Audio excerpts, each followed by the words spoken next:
저희가 누가복음 강해한 지가 16번째가 되었습니다. 그 16번의 시간이 참 빠르게 지나갔다는 생각도 들고요. 또 교회로서는 그 매불쇼 이후에 오셨던 분들과 나눴던 말씀이 누가복음 말씀이기도 합니다.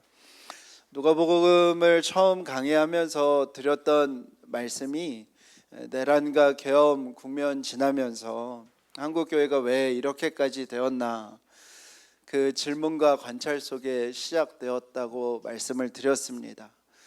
광장을 예배라는 이름으로, 기도회라는 이름으로 채우고 있는 이들의 말들 속에서 제가 발견한 것은 그들이 전혀 말하지 않는 한 가지가 예수님을 따른다는 게 무엇인지에 대한 이야기라고 보였습니다.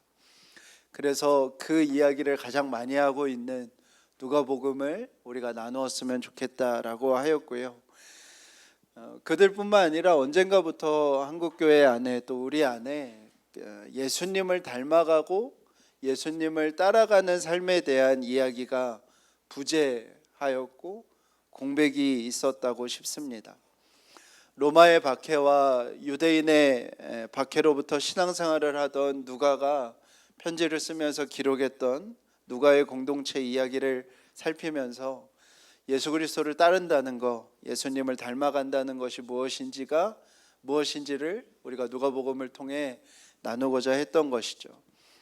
시작하면서 이런 말씀을 드렸습니다. 누가복음을 읽으면 읽을수록 우리가 되게 불편해질 것이다. 그리고 그 불편함을 불쾌함과 구분했으면 좋겠다라고 말씀을 드렸습니다. 그 불편함이라는 것은 우리 안에 어쩔 수 없이 이 현실과 제국의 삶의 가치와 모습이 있기 때문에 그것이 충돌되어지는 불편함이 누가복음을 읽으면 있을 수밖에 없다 말씀드렸습니다. 16주 동안 불편한 게 있으셨나요? 불쾌하진 않으셨죠? 네, 누가복음을 다루는 큰 주제는 시작된 하나님 나라입니다. 우리 교회 다니시면 자동 반사적으로 답을 하셔야 되는 것이 있는데요. 우리는 언제 구원을 받죠? 죽어서 구원을 받는 게 아닙니다. 우리는 예수를 주로 고백할 때 구원을 받습니다. 예수님께서는 저와 여러분을 하나님 나라로 초청하시는 분이고 우리는 그거에 응답할 때 구원을 받죠. 그래서 저와 여러분은 이미 하나님 나라를 살아가고 있는 사람들입니다. 그런데 우리는 이 현실의 세상을 살아가죠. 그래서 우리에게 슬픔과 아픔과 눈물과 곡함과 무기력과 박해가 있는 이 현실의 땅을 살아갑니다. 현실의 땅에서 이미 시작된 하나님 나라를 살아가며 완성될 하나님 나라, 장차 도래할 하나님의 나라를 꿈꾸며 살아가는 사람들이 그리스도인입니다. 그래서 우리는 이미 시작된 하나님 나라와 아직 오지 않은 하나님 나라 그 사이를 살아가는 사람들이고요. 예수 그리스도의 죽으심과 부활하심에 동참하여 살아가는 지금의 삶 속에서 주님의 다시 오심을, 그 날을 기다리는 살아가는 삶입니다. 그 사이의 시간에 우리는 어떤 믿음으로 살아가는 것이냐면 바로 누가복음 4장 18절 19절의 말씀입니다. 주보에 있는데요, 우리 함께 읽어보겠습니다. 왜냐하면 예수님께서는 이 말씀을 완성하시어서 이 땅에 오셨기 때문입니다. 함께 읽겠습니다. 시작. 주님의 영이 내게 내리셨다. 주님께서 내게 기름을 부으셔서 가난한 사람에게 기쁜 소식을 전하게 하셨다. 주님께서 나를 보내셔서 포로된 사람들에게 해방을 선포하고 눈먼 사람들에게 눈뜸을 선포하고 억눌린 사람들을 풀어주고 주님의 은혜를 선포하게 하셨다. 아멘. 예수님께서는 누가복음에서 계속해서 예수님이 이 말씀을 이루신 메시아임을 선언하십니다. 예수님께서 시작하신 하나님의 나라는 가난한 사람들이 기쁜 소식을 듣고 포로된 사람들이 해방을 얻고 눈먼 사람들이 눈을 뜨고 억눌린 사람들이 풀어지는 은혜가 시작되는 하나님의 나라입니다. 높은 산이 낮아져서 계곡을 메우고 사자와 어린 양이 함께 뛰놀고 어린이가 독사굴에 손을 넣어도 해함을 받지 않는 그 하나님의 나라가 예수님으로 인해 펼쳐진 것입니다. 왕이 제국의 힘을 가져서 통치하는 것이 아니라 고난받는 종이 되셔서 그의 죽으심과 부활하심으로 말미암아 그것을 믿는 자마다 하나님 나라에 속하여 살아가게 하신 것이 바로 예수님이 펼치신 하나님의 나라입니다. 이 말씀을 예수님이 하시고요, 이 말씀을 신앙 언어를 사용하고 종교적인 언어를 사용하지만 실질적으로는 제국의 힘, 제국의 권력을 얻고자 했던 이들과 예수님이 계속해서 충돌하십니다. 결국 그들은 예수님을 불편하게 여겼고 예수님을 제거하기 위하여 예수님을 십자가에 못 박는 일이 누가복음의 이야기입니다. 교회를 다니면서 참 우리가 하지 않는 질문 중에 하나가 그리스도인은 어떻게 살아가야 하는가라는 질문입니다. 교회를 다니면서 그 이야기를 잘 하지 않습니다. 교회를 다니다 보면은 그리스도인의 삶은 이런 거라고 말하는 것 같아요. 교회에서 드리는 예배를 빠지지 않고 참석하고 헌금을 잘하고 개인의 삶에서 감사를 놓치지 않는 것인 것 같아요. 그리고 여기에다가 각 교회별로 중요하게 생각하는 것들이 있습니다. 어떤 교회는 전도, 어떤 교회는 선교, 어떤 교회는 훈련, 그런 것들을 더하는 것이 그리스도인의 삶인 것처럼 우리가 많이 표현을 하는 것 같아요. 참으로 신기할 만큼 교회를 다니면서 그리스도인은 이 현실의 삶에서 어떻게 살아가야 하는가에 대한 질문도 답도 잘하지 않습니다. 그러기에 삶과 신앙이 분리되고요, 내가 살아가는 내 삶의 신앙이 아니라 교회를 다니는 것의 신앙처럼 되어져 버렸죠. 내가 매일 마주해야 되는 내 일상 속에서 나는 어떤 그리스도인으로 살아가야 하는지, 나는 어떤 모습으로 나타나야 하는지가 신앙의 주제가 아니라 마치 그 일은 빨리 마치고 교회로 들어와서 교회에서 뭘 해야 하는 것, 심지어 그 일도 그만두고 교회로 와서 교회 일을 해야 되는 것, 그 모든 것들을 다 내버리고 선교를 가거나 사역자가 되어야 마치 그리스도인답게 사는 것처럼 우리가 표현해 왔습니다. 오늘 우리가 읽은 본문에서 현실의 땅에서 수많은 사람과 몸을 부딪히며 살아가는 우리가 살아가는 그리스도인의 삶이 무엇인지를 이렇게 정리할 수 있습니다. 오늘 본문을 읽으면 초능력자인가? 이런 생각이 들어요. 요새 사람들은 이런 것들을 차력쇼라고 표현하더라고요. 그러니까 뭘 대단히 잘하는 사람을 보면 차력쇼 보러 간다. 그러니까 노래 잘하는 가수의 공연 보러 가면 노래 차력쇼 보러 간다. 이렇게 표현을 하는데 오늘 본문은 마치 신앙인의 차력쇼 같은 느낌입니다. 이런 내용이에요. 원수들을 사랑하세요. 미워하는 사람들에게 잘해주세요. 저주하는 사람에게 복을 빌어주세요. 여러분에게 함부로 대하는 사람을 위해 기도해 주세요. 달라고 하는 사람이 있으면 주세요. 여러분의 것을 가져가는 사람에게 돌려달라 하지 마세요. 여러분이 받고 싶은 대로 다른 사람에게 해주세요. 마음이 따뜻한 사람이 되세요. 심판하지 말고 판결하지 말고 용서하고 베푸세요. 하나님께서 채워주십니다. 괜찮으시겠어요? 거의 불가능한 목표들인 것 같아요. 우리에게 이만한 능력도 또 이렇게 살아갈 수 있는 힘도 우리에게 없죠. 그런데 되게 중요한 한 가지 질문을 해봐야 돼요. 우리는 이것이 신앙의 목표라고 생각을 해본 적이 있습니까? 이런 사람이 되는 게 그리스도인으로서의 삶의 목표라고 생각을 해본 적이 있으세요? 교회 예배에 성실히 참석하고 한국교회 헌금 봉투의 종류가 한 140개 정도 된다고 그래요. 그 모든 헌금을 다 하고요, 내 삶 속에서 어떻게든 감사를 해야 된다고 하는 거는 우리가 잘 알고, 우리가 생각하는 어떤 신앙의 수준에 내가 정한 수치의 100%를 채우는 게 신앙이라고 생각을 하지만, 지금 우리가 읽은 이 이야기들, 축복하고 다른 사람을 위해 기도하고 선대하고 자비를 베풀고 헤아리는 것이 신앙의 목표라고 생각을 했었나? 우리는 참 신기하게도요, 이것이 중요한 게 아닌 것처럼 생각을 하는 것 같아요. 실질적으로요, 우리가 교회 다니시는 분들, 저와 여러분이 죄의식을 느끼는 것이 무엇인지, 그리고 내 신앙에 문제가 있다는 것을 무엇으로 느끼는지, 내가 신앙생활을 요즘 잘 못하고 있다는 것을 무엇으로 느끼는지에 대한 답을 들어보면 더 분명합니다. 대부분 무엇이라고 대답하시냐면요, 예전만큼 뜨겁지 못하다, 그때처럼 간절하지 않다, 내 안에 뭔가 충만한 게 없다, 마음이 평안하지 않다, 감사하지 않다, 이런 이야기가 제일 많이 나옵니다. 그리고 죄의식을 느끼는 것은 개인이 어떤 느끼는 음란함들이 가장 크고요, 그리고 교회 안에서의 그 투두리스트에 대한 죄의식이 가장 큽니다.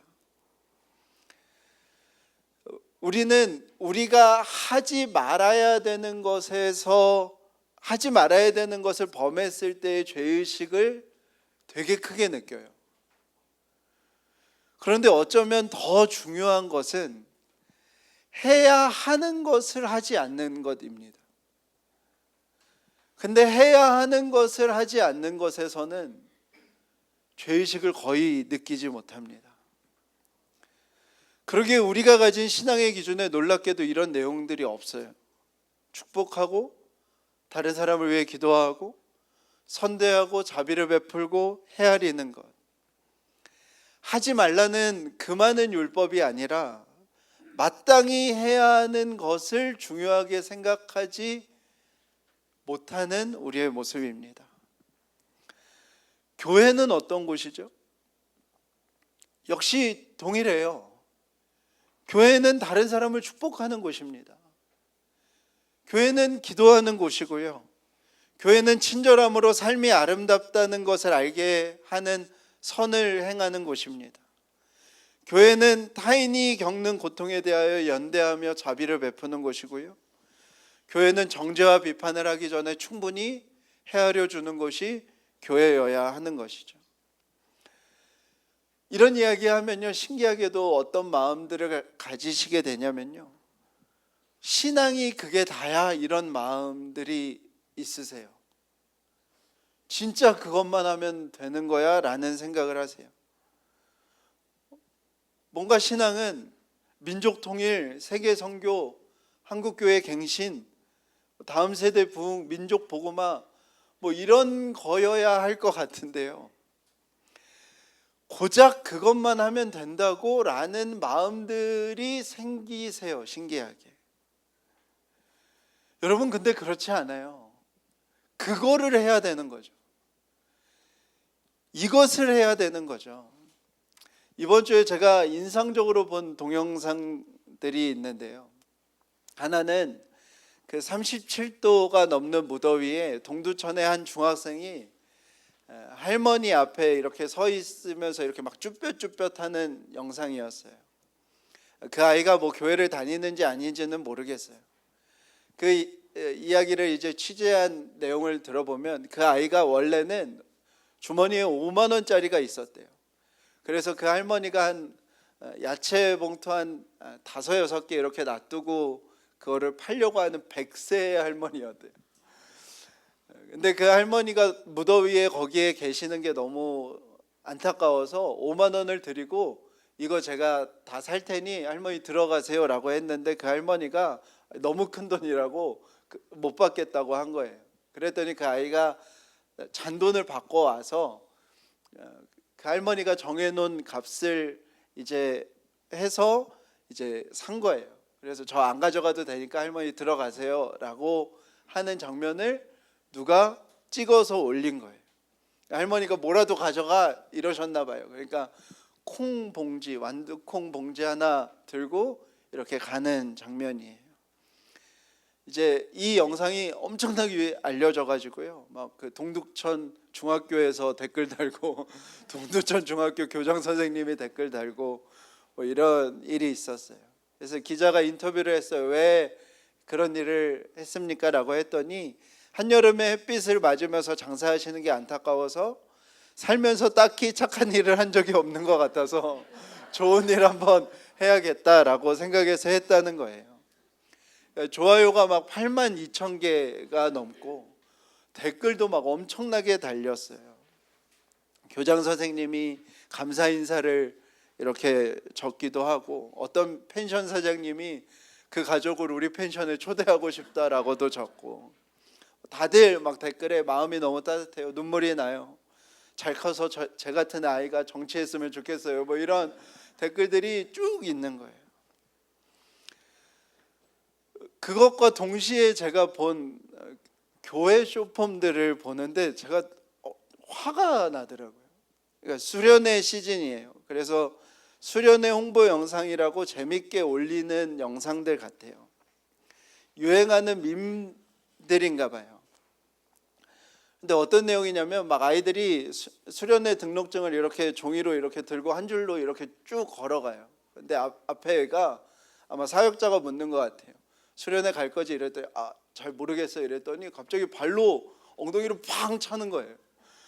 그러니까 애가 이렇게 주저앉고 막 이렇게 하고 있어. 수련회 갈게요 이러고 뒤에 있는 애들도 저도 갈게요 하는 그런 영상이 한 교회에서만 올리는 게 아니라요, 엄청나게 많은 교회가 비슷한 영상을 올리는 거예요.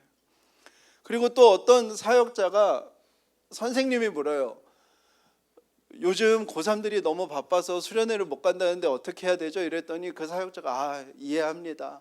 고3들 너무 중요한 시기죠. 그럴 수 있어요. 이러면서 방문을 열거나 차 트렁크를 열면 이렇게 청테이프로 손과 입을 막고 밧줄로 몸을 다 묶은 채 이렇게 막 바둥바둥 대는 애들이 있어요. 그리고 문을 닫으면서 수련회 갈게요 하면서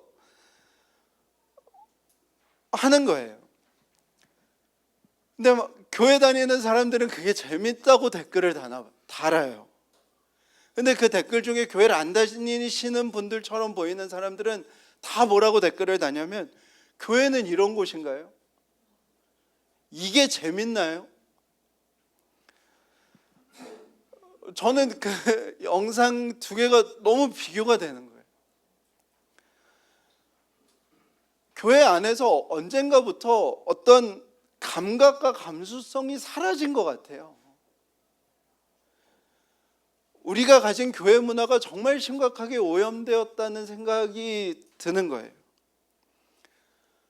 그러니까 우리가 어떤 모습으로 세상에 비춰져야 되고 보여야 하는지에 대한 생각 자체를 안 하는 것 같아요.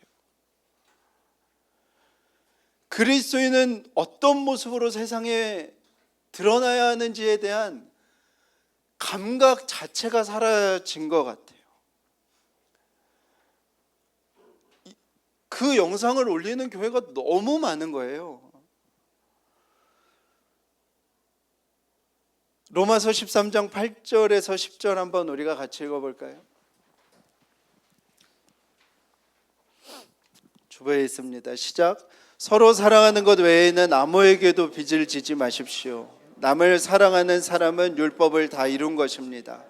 간음하지 말아라, 살인하지 말아라, 도둑질하지 말아라, 탐내지 말아라 하는 계명과 그 밖에 또 다른 계명이 있을지라도 모든 계명은 내 이웃을 내 몸과 같이 사랑하여라 하는 말씀에 요약이 되어 있습니다. 사랑은 이웃에게 해를 입히지 않습니다. 그러므로 사랑은 율법의 완성입니다. 아멘. 사랑하는 것 외에 빚을 지지 마십시오. 결국 모든 계명은 내 이웃을 내 몸과 같이 사랑하라는 것입니다. 그것은 곧 이웃에게 해를 입히지 말라는 것이고, 그것이 율법의 완성이다라고 얘기하는 것입니다. 오늘 예수님에게 이 말씀 듣는 사람들은요, 한 번도 가해자의 위치에 서보지 못했던 사람들이에요. 그들은 늘 피해자의 위치에 있었고요, 어려움을 겪고 박해를 받던 예루살렘과 유다와 두로와 시돈에 있던 사람들이 예수님에게 몰려들어서 말씀을 듣고 있는 거예요. 그들은 원수질 만한 행동을 하지 않았어요. 그들은 미움받을 만한 행동을 하지 않았어요. 그들이 저주를 하지도 않고 그들이 모욕하지도 않았어요. 그들은 꾸어준 적 자체가 없을 거예요. 빼앗겼지 꾸어준 적도 없어요. 그들은 늘 비판과 정죄의 대상이었어요. 무슨 이유 때문에요? 가난하다는 이유 때문에요. 병들었다는 이유 때문에요. 직업과 신분이 변변치 않다는 이유로 마치 태어나면 안 되는 사람처럼, 존재하면 안 되는 사람처럼 판단받고 정죄받던 이들이었습니다. 한 번도 그 고통과 아픔에 대해서 누구에게도 헤아림을 받아보지 못한 사람들이었어요. 예수님께서는 그들에게 말씀하시는 거예요. 축복하고 기도하고 선대하고 자비를 베풀고 헤아리라는 것입니다. 이번 주에 우리가 요한계시록을 함께 묵상했는데요, 요한계시록에서 중요한 두 가지 표현이 있어요. 하나는 유다의 사자로서의 예수님이고요, 하나는 어린 양으로서의 예수님입니다. 요한계시록 5장에 이제 7개의 그 두루마리 봉인을 해제하는 그 환상을 보게 되는데요, 두루마리를 펼칠 수 있는 존재가 없습니다. 오직 24장로들이 보는 그 유다의 사자이며 영광스러운 분께서만 그 두루마리의 인을 제하실 수 있어요. 24장로가 볼 때, 하늘에서 볼 때 그 예수님은 유다의 사자세요. 완전한 영광스러운 승리자이시고 놀라운 모든 힘과 권능과 모든 것이 담겨져 있는 분이세요. 그런데 그 하늘에서 볼 때 유다의 사자를 땅에 있는 요한이 볼 때는 그분이 어떤 분으로 보이냐면 어린 양으로 보이는 거예요. 그러니까 하늘에서 볼 때는 유다의 사자가 땅에서 바라볼 때 어린 양으로 보이는 거예요. 이것이 되게 중요한 것입니다. 완전한 승리자, 강하고 영광스러운 사자, 최종적인 심판자로서의 예수 그리스도가 이 땅에서 그 모든 일을 이루신 방법은 어린 양의 모습으로 이루셨다는 거예요.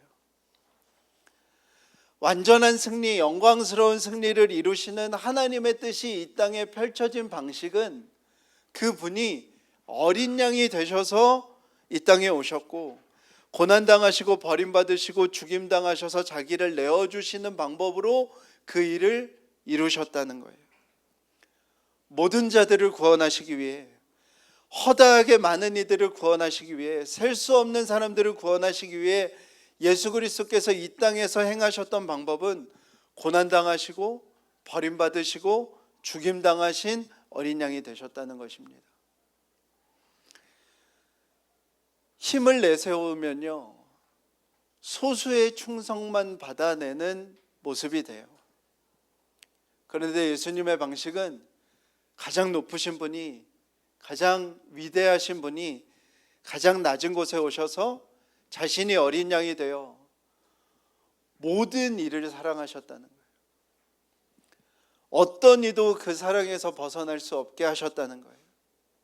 그래서 요한계시록은 그 예수님에 대하여 찬양하는 것으로 가득합니다. 능력과 부와 지혜와 힘과 존귀와 영광과 찬송을 받으시기에 합당하신 어린 양, 구원하심이 보좌에 앉으신 우리 하나님과 어린 양께 있도다. 찬송과 영광과 지혜와 감사와 존귀와 권능과 힘이 우리 어린 양께 있도다 고백하는 것입니다. 하나님께서 이 모습을 요한에게 보이시고 요한에게 말씀하신 게 뭐냐면 그 모습으로 소아시아의 7교회를 위로하라고 말씀하시는 거예요. 로마의 박해와 유대인의 박해 속에 있는 소아시아의 7교회에게 그 이야기를 전달하는 것입니다. 완전한 승리를 주님이 우리에게 주실 것이다. 환난 속에서도 하나님은 우리를 이기게 하실 것이다. 그런데 저 로마 제국의 방식과 유대인의 박해, 그들의 모습대로 폭력으로 대하지 말고 우리가 어린 양을 따르는 사람들이니 우리는 예수님의 방식대로 고난당하고 버림받고 죽임당하는 그 어린 양의 길을 따라가자라고 전하는 것입니다. 요한계시록에서만 그 이야기를 하는 것이 아니라 누가복음에서도 똑같은 이야기를 하는 거예요. 마태복음에서도 똑같은 얘기하는 거예요. 성경은 하나님의 백성에게 모두 동일한 요구를 하시는 것입니다. 우리의 방법은 폭력과 혐오와 차별에 있지 않다. 어린 양이 완전한 승리자가 되셨음을 믿는다면, 그 믿음이 우리에게 주어졌다면 우리도 동일하게 누구를 따라가는 거예요? 어린 양을 따라가는 거예요. 어린 양을 따라 살아가는 것입니다. 예수님께서 십자가에 오르실 때 뭐라고 하셨냐면, 아버지 저들의 죄를 사하여 달라고 기도하셨어요. 그게 오늘 말씀인 거예요. 원수자들, 혐오자들, 저주하는 자들, 모욕하는 자들을 향하여서 예수님은 사랑하시고 선대하시고 축복하시고 기도하셨습니다. 예수님께서 숨을 거두실 때 다 이루셨다라고 말씀하셨어요. 뜻이 무엇이냐면 모든 값을 치르셨다라고 말씀하신 거예요. 원수를 사랑하고 선대하여 아무것도 바라지 않고 주면 오늘 말씀에 후이되어 흔들어 넘치도록 하나님이 갚아주신다고 약속하셨어요. 주님이 다 이루셨다라고 말씀하시는 게 그거예요. 그 원수들을 사랑하고 선대하여 그들이 달라는 것보다 더 주어서 그 일을 하나님께서 후히 누르고 흔들어 넘치도록 승리케 하셨다는 것이 우리가 믿는 십자가입니다. 그분이 모든 영광과 존귀와 찬송을 받으시기에 합당한 분이라고 우리는 믿는 거예요. 이 말씀은 저와 여러분을 향한 강요가 아니에요. 기준점이나 여기에 도달하지 못하면 우리가 구원을 마치 못 받는 것처럼 말하는 것도 아니에요. 이 말씀은 예수님께서 말씀하신 하나님 나라의 방식이 이와 같다는 것이고, 예수님 자신이 걸어가신 어린 양으로서의 길을 말씀하시는 것입니다. 그게 무엇이라고요?